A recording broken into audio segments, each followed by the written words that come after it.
saudara mahasiswa di seluruh tanah air. Kali ini kita jumpa lagi di modul Nusantara. Terlebih saya sampaikan kesejahteraan rahmat. Mudah-mudahan dilimpahkan kita sekalian. Assalamualaikum warahmatullahi wabarakatuh. Saya akan sajikan beberapa pokok pikiran kaitannya dengan modul Nusantara dan mudah-mudahan bisa dinikmati oleh saudara-saudaraku yang berada di seluruh tanah air. Selebihnya akan kita mulai saudara-saudaraku, dan gambarannya adalah sebagai berikut. Pertama adalah kalau kita berbicara modul Nusantara ini yang dibebankan kepada saya untuk menyampaikan atas budi baik seorang Dr. Suhari, sarjana hukum Master Science, menyampaikan bagaimana kita berkegiat untuk menginspirasi para mahasiswa tercinta, bagaimana supaya menjadi milenial aktif di industri kreatif maksudnya. Ya tentu karena ini di Industrial 4.0. Menjadi milenial aktif di era industri kreatif. Tentu saya ingin mengajak untuk mengingat kembali apa sejatinya industri kreatif itu. Industri kreatif itu adalah kalau kita katakan sebagai knowledge based economy, yakni ekonomi yang berbasis knowledge, ekonomi yang berbasis pengetahuan. Nah, berbicara pengetahuan, tentu akan lahir gagasan, ide, kreativitas, novelty, kebaharuan itu tadi yang dimaksudkan. Menjadi pendorong roket yang mendorong munculnya industri kreatif. Tentu, simpulannya adalah industri kreatif dibangun oleh pengetahuan. Kuncinya industri kreatif adalah ilmu pengetahuan. Saudara di seluruh tanah air yang saya hormati, saya mengambil buku dari The Creative Economy, How People Make Money from Ideas, John Hawkins, pada tahun 2001. Buku ini sudah lama, tapi ada new edition yang diunggulkan untuk dibaca. Katanya industri kreatif itu ciri-cirinya memiliki ciri keunggulan pada sisi kreativitas. Dan kreativitaslah sebagai starlight, bintang pengarah lahirnya industri kreatif. Ciri-ciri itu utamanya yaitu bentuk kreativitas, expertise atau keahlian, dan talenta. Boleh salah satu. Itu yang mengantarkan industri kreatif. Ketika kreativitas dan keahlian kemudian dilengkapi dengan talenta dan talenta dilengkapi dengan keahlian, menjadi dahsyat untuk lahirnya sebuah industri kreatif. Saudara-saudara, bahwa industri kreatif itu selalu berbasis pada ide atau gagasan. Gagasanlah yang mengantarkan lahirnya industri kreatif. Setelah gagasan itu dihamparkan pada dunia empirik, dunia kenyataan, dan gagasan itu kemudian diframingkan, kemudian gagasan itu dipromosikan, karena merupakan ide baru, tentu akan mendapatkan sambutan. Bukankah manusia itu menyukai sesuatu yang baru? Saudara, ciri industri kreatif itu adalah memiliki siklus hidup yang singkat. Karya-karya industri kreatif itu mati muda. Artinya bahwa dia berkembang, setelah itu gagasannya muncul lagi, berubah lagi yang baru. Muncul lagi gagasan baru. Muncul lagi gagasan baru. Timbul sesuatu yang baru. Sehingga yang dihasilkan pertama akan memiliki siklus hidup yang singkat. Orang mengatakan bahwa teknologi dies young. Teknologi itu mati muda. Karena selalu lahir yang baru. dari gagasan-gagasan yang tidak pernah kering dari manusia yang hidup di dunia ini. Mengapa bisa demikian? Karena pengetahuan berkembang dengan derasnya, melahirkan teknologi. Teknologi mendukung daya, data, dan akhirnya berkembang terus dan terjadilah percepatan teknologi yang tidak terbatas. Saudara, para mahasiswa di seluruh tanah air bahwa ciri industri kreatif itu adalah bentuknya sebuah partnership. Sehingga di sana akan banjir sebuah kerjasama dan kolaborasi.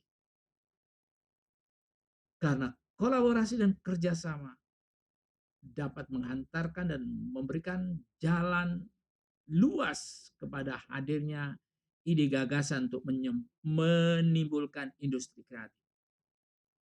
Jadi kerjasama dan kolaborasi merupakan highway, sebuah jalan lebar dan luas sehingga andaikan ada pesawat begitu, ada runway yang begitu luas, dengan mudahnya mereka take off. Seperti gagasan yang take off karena kerjasama dan kolaborasi. Saudara mahasiswa, bahwa ciri industri kreatif itu tidak terbatas, unlimited. Karena apa? Selalu secara dialektis lahir, lahir terus. Akhirnya semuanya menjadi kerana siklus yang pendek. Selalu lahir yang baru. Nah, inilah yang harus diketahui oleh saudara mahasiswa. Agar kita tidak ketinggalan, agar kita tidak tertinggal oleh sebuah keadaan. Saudara, ternyata kita berada di era berkelimpahan yang disebut dengan abundance era. Berkelimpahan data, berkelimpahan suar-suar teknologi, muncul beberapa aplikasi seperti YouTube, Line, Google, dan sebagainya. Itu muncul, berkembang, dan berkelimpahan. Mengapa yang saya tunjukkan mengenai media sosial, medsos, dan sebagainya? Karena ini yang terjadi di depan mata kita, betapa berkelimpahan yang jauh menjadi dekat. Waktu sudah tidak menjadi halangan. Kita bertamu itu jam 1 malam, itu masalah besar. Kita bertamu jam 2 malam, masalah besar. Sekarang kita bisa ketok-ketok orang jam 3 pagi, jam 4 pagi melalui WhatsApp kita. Ini era berkelimpahan. Kalau industri kreatif dibangun, maka industri kreatif itu datang ke rumah customer, tidak pandang waktu. Anytime, anywhere. Tidak pandang waktu, industri kreatif memasarkan dirinya di setiap detik. Dia bisa menerobos ruang dan waktu. Bukankah sekarang ketika kita membuka YouTube, di situ muncul juga sebuah iklan. Tidak tanggung-tanggung, bahkan iklan itu dari mancanegara, nun jauh di sana. Saudara yang budiman, tetapi ingat bahwa manusia tetap pengendali teknologi. Kita tidak boleh dikendalikan teknologi. Kreativitas boleh, tetapi kita tidak boleh terkungkung oleh teknologi. Bukankah tanpa teknologi, tetapi ide gagasan yang luar biasa akan hadir juga di hati manusia. Yang penting kita tidak teknofobia. Teknofobia adalah suatu keadaan manusia yang hobi terhadap teknologi. Apalagi kita juga tidak boleh teknomania, yang mania terhadap teknologi, kemudian menjadi teknofilia yang mendewa-dewakan teknologi, sehingga manusia jauh dari teknologi. Itulah keadaan yang disebut dengan dehumanisasi. Oleh karenanya, kehadiran industri yang disebut dengan Industrial 4.0 dinegasi dengan Society 5.0. Itulah saudara-saudara, kita harus tetap menjadi kendali teknologi walaupun kita berinovasi. Saudara, sekarang apa yang disebut dengan big data atau big data? Apa itu? Mengapa big data itu penting? Karena big data adalah menghadirkan bermacam-macam data yang sangat luar biasa dan cepat. Seorang dosen mengajar, seorang guru membelajarkan siswanya, sekarang sangat didukung dengan kehadiran teknologi dan mempercepat. Seorang guru bercerita tentang Pulau Karabia, betapa jauhnya Pulau Karabia dari Surabaya. Tetapi bisa menceritakan Pulau Karabia hanya menggunakan gadgetnya, tidak tunggu waktu lama. Tidak perlu membeli tiket, tidak perlu datang ke airport, sudah bisa landing di Pulau Karabia. Itulah yang mengantarkan big data. Ada fenomena V. V itu merupakan huruf awal dari kekayaan data yang ada di dunia maya, di dunia ini. Ada velocity, V. V ada velocity, kecepatan. Data itu betapa cepatnya data hadir. Dan tingkat keterpercayaannya dari velocity yang ada. Dan macam-macamnya dari variety. Varian-variannya. Kemudian jumlahnya yang unlimited disebut dengan volume. Kemudian saudara-saudara yang berbahagia, fenomena V tadi dari 4 melewati 5, tiba-tiba sudah 8. Ada yang disebut dengan value, velocity tadi, ada visualization, ada variety, ada velocity, ada viscosity, ada virality. Jadi data itu bagaimana bisa viral dalam waktu yang tidak lama. Kalau kita ingin terkenal, kita mengenalkan makanan dari Indonesia sebagai industri kreatif Indonesia. Begitu kita masuk di ruang maya, maka dunia meresponnya. Itulah yang disebut dengan virality. Itu semua harus dipelajari oleh saudara melalui Google Search sebagai pengayaan dari pertemuan ini. Karena banyak fenomena V menjadi karakteristik yang sangat luar biasa. Tadi dari 4 menuju 8, katanya konon melewati sudah 20 dan kini menjadi 56 karakteristik dari fenomena V dari data. Ada volume, sampai ada value, ada vintage, ada varnish, ada valuable, dan sebagainya. Ada kita sebut dengan V yang dulu kita kenal dengan vocabulary. Sekarang kita bisa menggunakan gadget kita berbicara dengan orang manca. Bisa Italia, bisa Jerman, bisa Saudi Arabia, dan sebagainya. Semuanya bisa dan tersedia di data yang begitu banyaknya. Disinilah pada titik yang menjadikan para milenial itu harus memiliki creativity yang didukung dengan big data itu. Dengan big data akan mempercepat kita, akan mengetahui peluang-peluang yang harus bisa digunakan. Saudara, akhirnya mari kita arungi samudera data. Kita gunakan data untuk kepentingan kita, untuk menapak ke depan, untuk mempercepat langkah. Dan kita gunakan untuk hal-hal yang sifatnya manusiawi. Saudara yang berbahagia, kunci harapan. Inilah yang menjadi kunci harapan seorang milenial di era industri kreatif itu. Kunci harapannya adalah apakah seorang orang yang hidup sekarang ini mau berbeda, beda dengan yang lain, different with others. Seorang orang filsuf dari Inggris, Francis Bacon, pernah mengatakan ada kecenderungan manusia itu mengikuti idola-idola yang idola pasar. Sehingga dia tidak pernah menjadi dirinya sendiri. Karena mengikuti gejolak-gejolak pasar. Pasar yang menghipnosis seseorang sehingga orang itu tidak menjadi dirinya. Tidak pernah different with others, tapi dia menjadi average atau rata-rata. Itulah yang harus dikikis. The ideal of marketplace. Itu yang harus dikikis oleh kita supaya kita memiliki daya pembeda. Itulah yang disebut dengan manusia aktif. Di era saat ini di industrial 4.0 yang melahirkan pula industri kreatif.